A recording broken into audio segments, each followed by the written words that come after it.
गुलाबी नगरी जयपुर में अवैध निर्माणों की भरमार है। बिल्डर अवैध तरीके से बिल्डिंग और दुकानों का निर्माण तो करते ही हैं, साथ ही सरकारी भूमि पर कब्जा करने से बाज नहीं आते हैं। चाहे बात नदी नालों की जमीन की हो, वन विभाग की हो या फिर पंचायत भूमि की, सरकारी भूमि पर कब्जे की खबरें लगातार सामने आती रहती है। अब ऐसा ही एक मामला जेडीए के जोन 10 से सामने आया है।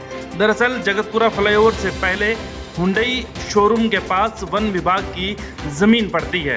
विभाग की तरफ से 4 दीवारी भी खींची गई है ताकि कोई अवैध तरीके से सरकारी भूमि पर कब्जा ना कर ले।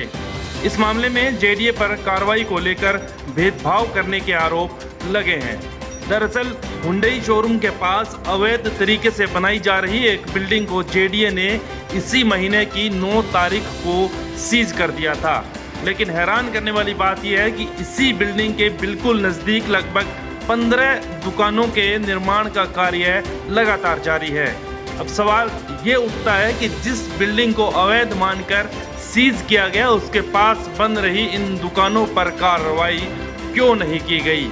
इस बारे में जब हमारे संवाददाता ने जेडीए के जोन 10 की इंचार्ज ममता यादव से जानकारी लेनी चाहिए तो उन्होंने कोई ठोस जवाब नहीं दिया। दरअसल ममता यादव जेडीए में तहसीलदार के पद पर कार्यरत है और फिलहाल उनको जोन 10 की अतिरिक्त जिम्मेदारी दी गई है। कार्रवाई में भेदभाव को लेकर जब उनसे पूछा गया तो उनका कहना था कि शायद दुकान के निर्माणकर्ता ने कोर्ट से स्टे ले रखा है। अब सवाल ये उठता है कि अगर कोर्ट से स्टे ले रखा है तो फिर उस जगह पर निर्माण कार्य कैसे जारी रखा जा सकता है, और अगर स्टे नहीं है तो फिर इन दुकानों पर सीज की कार्रवाई क्यों नहीं की गई। हालांकि हमारे संवाददाता की तरफ से जोन इंचार्ज को दुकानों के निर्माण कार्य के बिल्कुल ताज़ा फोटो वीडियो उपलब्ध करवाए गए।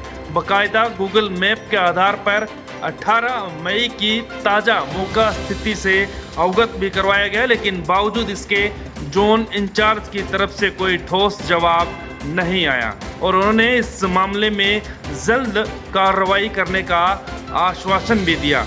अब देखने वाली बात यह है कि जेडीए की तरफ से इन दुकानों पर कितना जल्द कार्रवाई की जाती है या फिर कार्रवाई को लेकर जो भेदभाव के आरोप लग रहे हैं वो पुख्ता साबित होते हैं, क्योंकि कोर्ट स्टे के दौरान किसी भी भवन या दुकानों पर किसी तरह की गतिविधि नहीं की जा सकती। यानी कि कोर्ट से स्टे मिलने के बाद जब तक उस मामले में कोई फैसला नहीं आता है यथास्थिति बरकरार रखनी होती है। Bureau report, news 19।